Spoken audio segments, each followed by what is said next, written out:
Hey guys, and welcome back to another FIFA22 Portsmouth created career mode. So we start off in January. We're pushing on towards the end of the season. We've got a couple of cup games to kick off this episode, starting with the semi-final against Bournemouth in the Carabao Cup. We were actually lucky to avoid Manchester City. The other team is Blackburn, so we're lucky enough to avoid them. So we start with our cup side. It's going to be a tough game. Bournemouth are obviously in the Championship, but the higher end of the Championship. I think in real life they're like 6th or maybe 5th, so they're actually doing pretty well. But nonetheless, it's our job to try and win with our cup team, and hopefully that they can do. And a place at the final is at stake. So hopefully we can do that. So we get started at Fratton Park with the first leg. The away leg will be at Bournemouth, but there is no away goal. So even if Bournemouth did come here and win, the away goals wouldn't actually count, and we actually got off to a really good start. Ocean with an overhead kick, or a scissor kick. It was really poor from the goalkeeper. Looking on the replay when I played it, the keeper should have saved it. It was straight at him from Ocean, but I think more importantly that we lead 1-0. So Ocean grabbing a lot of goals. He's not hit double figures yet, but he's slowly getting there, and these cup games hopefully help him towards that. Bournemouth actually did equalise, a really good strike past Alfie. Tried to fly across his goal to try and get there, but sometimes you just got to give credit off for that. It was an absolutely whirlwind strike into the top corner, and we had no chance, and Bournemouth were level. And then 3 minutes later, really good ball from our defence again, and it just curled it into the far corner. I think it was played between Kean and Robbie, and it just went between both of them, and Bournemouth then took the lead just before the break. Nothing really happened until late in the second half. Jack's running, has a shot, it's well saved, and then Joe tried to score from a really tight angle. Should have left it, gone for a corner, but that was my fault for trying to score from there. So we lose that game, so it doesn't matter. We have an away leg to go to and do it, and if we win 1-0 it will go to extra time, and then if we score 2 goals then we go through on aggregate, because there is obviously, like I said, no away goals. Next game is Brentford. Again, really tough game in the cup. I was a little bit annoyed when I got Brentford away, because I want teams like Cheltenham or League 1 and League 2 teams. I want to play them teams. That's the magic of the cup. But we get Brentford, and we go 1-0 up. Jack's, I think, not scoring his first goal of the season, but probably his second or third. But it was a really good goal to get him up and running, I suppose, this season. Sort of left out really just to how well Joe and B have been doing. But nonetheless, it is 1-0 thanks to Jack's. And then he gets an assist. It's his corner that comes in. It's bouncing around. Punch clear from the keeper. Dan wins his header back into Ocean, who puts it in. He has a shot, hits the bar. Then B wins the header, and it falls to nil, and it hits like the keeper, and then it bounces off the keeper's hand as he tried to save it, and it goes in. So a bit of luck for us. We don't normally get that, but we'll take it, and we're 2-0 up in 15 minutes. But as anyone knows, this game doesn't go easily. Just passing it across, a little bit of skill and a goal. Nothing you can do about that. And then into the second half, I thought he was offside, but he wasn't. Novio was actually playing him onside, and then all of a sudden it was 2-2. And then out of nowhere, and I mean out of nowhere, it then became 3-2. And again, it's just the passing and shooting. There's no going through one-on-one and then shooting. It always seems to be passing. But I know since recording this, FIFA have done an update, so I'm happy about that, and it does seem to have changed. Alex did well to keep that in. Tommy flicked it. It had to be one again. Alex winning a header. Mikey, look at his fitness bar. Everyone's fitness bar was really struggling. It went to the back post towards myself, and then I was pushed down, and I think that's the first penalty I've won that wasn't actually handball, so it was proper legitimate penalty, and I slop it away in the 5th minute of added time, so 3 minutes over. So again, we're getting a bit of luck, but it's a replay, which we didn't really want. We don't really want a replay. It's more games. You saw how tired the players were in playing this, but nothing stopped them from celebrating in front of our fans. And then we go from that into literally the next game was Brentford at home. And I thought he was offside there, but Kean seemed to be playing such a high line in defence, and everyone seems to be dropping back. So it's really annoying in that sense. But Brentford did take the lead in the first half right before the break, and then into the second half, a really good ball from Neil over to Mikey. First time finish, and what a finish it was. But if you look on the replay, I don't normally add in replays, but on the replay, I thought when looking at it, Mikey was offside, so that's why I shot straight away. And then here, as you can see, Mikey is actually offside. Like, I don't know how the game missed that. Like, the Nils kicked the ball there, and as you can see, Mikey is leaning past the defender. So, massive bit of luck, and we'll take it.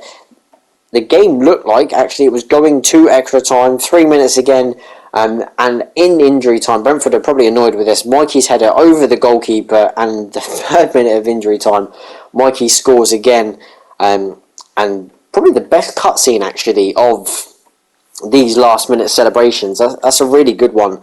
Normally the manager and that runs down the touchline, but that was actually a really good one. And then Mikey just stands in front of the front, and we all know Mikey scores goals.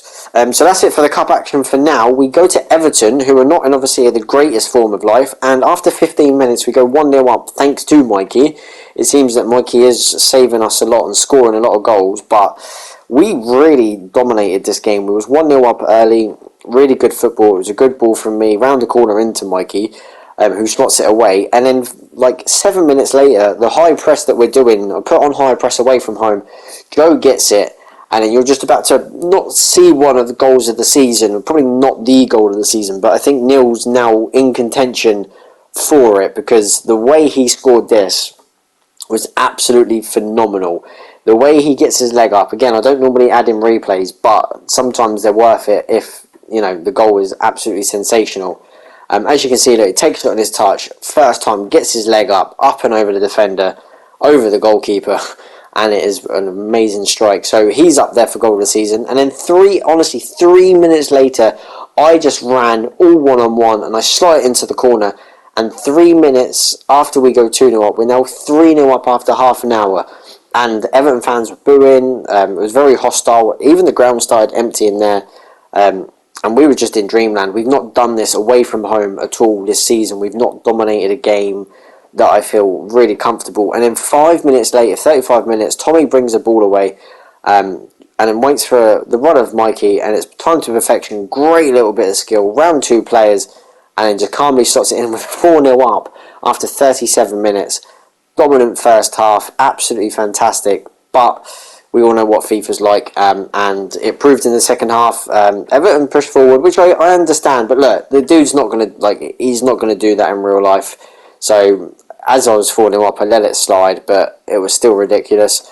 And then towards the end of the game, Everton really did press. Again, a bit of skill, good ball into the box. He took it down well, got a little bit of luck with the header, but it's a really good finish.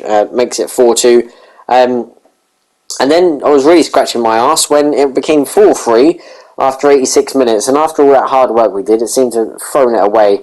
But it didn't matter. We took all 3 points, but the game should have been more comfortable in the first half. Here, Leeds at home, I had to start Ocean. I had to make, I think, 3 or 4 changes I had to make, because Tommy and McLovin, no, not Tommy, Paul and McLovin are still out injured. Mikey's played a lot of games, so he's still, you know, sort of unfit and can't play the full 90 minutes in all these games. And look, I'm in the first half, and look at the fitness bars, they're halfway. But nonetheless, we go 1-0 up thanks to Ocean's finish. Alex's long shot, and then me again. I tried to put a cross in, it hit the arm. Only just scored, it looked close, but I still take it. So it's another goal for myself, makes it 2-0.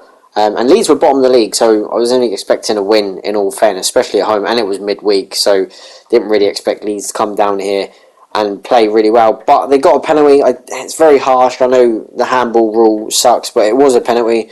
Rafinha stepped forward, and I don't know why I tried to dink it. I just stood there, and Soft makes an easy save. And when you're bottom of the league, you shouldn't be doing stuff like that, because that's why you are bottom. Soft made a really good save, but it felt, again, it just falls to them. No matter what, the rebound seems to fall to them, but not going to take anything away from the finish. It was actually a really good finish to make it 2-1. And then I step forward, and whatever the Leeds player can do, I can just do that a little bit better and curl it over the goalkeeper and wrap up the points to make it 3-1. And probably another good dominant display. We played well. They have their 1 or 2 chances and silly mistakes that we make at the back, but nonetheless it is 3-1 to us, and we seal the game in the 90, I think it was in the 89th minute. Leeds did get one back in the 92nd minute. I thought it was offside, but no, but it didn't matter. As soon as the ball hit the centre circle, the game was over, and I don't know why the dude was celebrating like that, really. He lost the game, so fair play to him for doing that. Big game now, Huddersfield away. I think in real life they're third in the Championship, so it was going to be a tough test. Our Premier League quality should hopefully win it. And I've not scored actually with Dan, and I thought I did, but it went down as an own goal. A funny own goal. As the defender tried to clear it, he kicked it against the keeper's head. So it hit the back of the keeper's head, and we go 1-0 up. So we'll take that bit of luck. I think Joe was pushed there. I don't think it was handball. I think Joe was generally pushed. Slots it away in the corner for 2-0, and that should see us through in the cup as well. And as I was doing a celebration, I don't know why, but went charging into the advertising board. I actually did give away a penalty. I don't think this was a penalty. Rob, I don't know what the ref saw there. Rob got a yellow card for him. I'm surprised he never got a red, considering he was last man. But he did get a penalty, and again, it's straight down the middle. I don't get why these teams are trying to cheekily hit it down the middle or do that. But you're losing a game or you're bottom of the league. You shouldn't be doing that. And then from a resulting penalty save, Chris puts the ball over the top to Neil. He wins it back with the high press. Great finish. Pull from the goalkeeper. Just palms it into the far post, and it's 3-0. And that is game, set and match. And that is us through to the next round of the FA Cup, which I think would be the 5th round. I really wanted a clean sheet, but again, I'm not going to take nothing away from the strike. I don't mind it when teams shoot from distance. None of this passing stuff around sort of the corner, but nonetheless, we went through. But it's the clean sheets that I'm getting annoyed at that we're not keeping in this game. We got off to a flyer here. What a header that is from Mikey. Excuse me, after Joe's amazing cross into the far corner. Mikey's header back from fitness, because obviously I've been playing Ocean a lot, so Mikey was back into the team.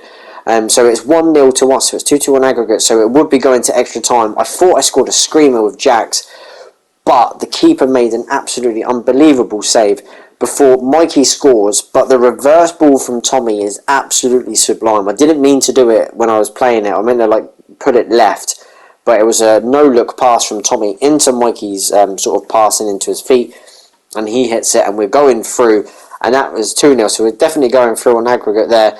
And then Jax has a shot, but it hit the defender's arm. His arm was clearly out, so that one I will take. And it is a chance for us to seal it and go through to the final of the EFL Cup, or the Carabao Cup, whatever you want to call it. Going to go far proper right, and I did. Keeper just stood there and admired it, and it's 3-0, which means it's 4-2 on aggregate, and we go through. Anyway, Bournemouth would have had to score 2 for it to go through onto penalties, but that never happened. We sealed the game, and we're through to the final, which is good to look forward to. Here, probably one of the saves of the season from Ian. Brilliant save from, I think, Vasilev, as he hit it on the turn. We got a little bit of luck. Kean starting, Paul into Neil, takes a touch, hits a shot, and again hits the arm, but it's clearly handball. And we score early after 13 minutes, and I don't like scoring early because teams do press on to us. I know you saw that against Everton and probably Leeds as well. They get back into the game if we score really early. We could have actually gone 2-0 up myself, running forward. Should have carried it, but I hit it straight at the goalkeeper, who pushed it round the post for a corner, but the corner came to nothing. And in the 82nd minute, I thought I was going to get a winner, but really good pass back. It's a good touch, but the deflection, I think it hit Dan, went into the ground. Oh no, it hit Dark Lord and then went over the keeper. And it happened at Man United when we got a bit unfortunate with that. But nothing you can do in them sort of situations. It hits the defender and it goes over. The keeper was already on the ground. So it's another point. It's not a clean sheet, which I really want. But we have to find a way how to get clean sheets more, especially in the league, because we've only kept one all season. As for league, we're sat in 8th. We're quite far off the top 6. Me and Mikey have hit 20 goals in total. As I said, Ocean have scored a couple, nearly double figures. So hope you enjoyed this video, guys, and I will see you in the next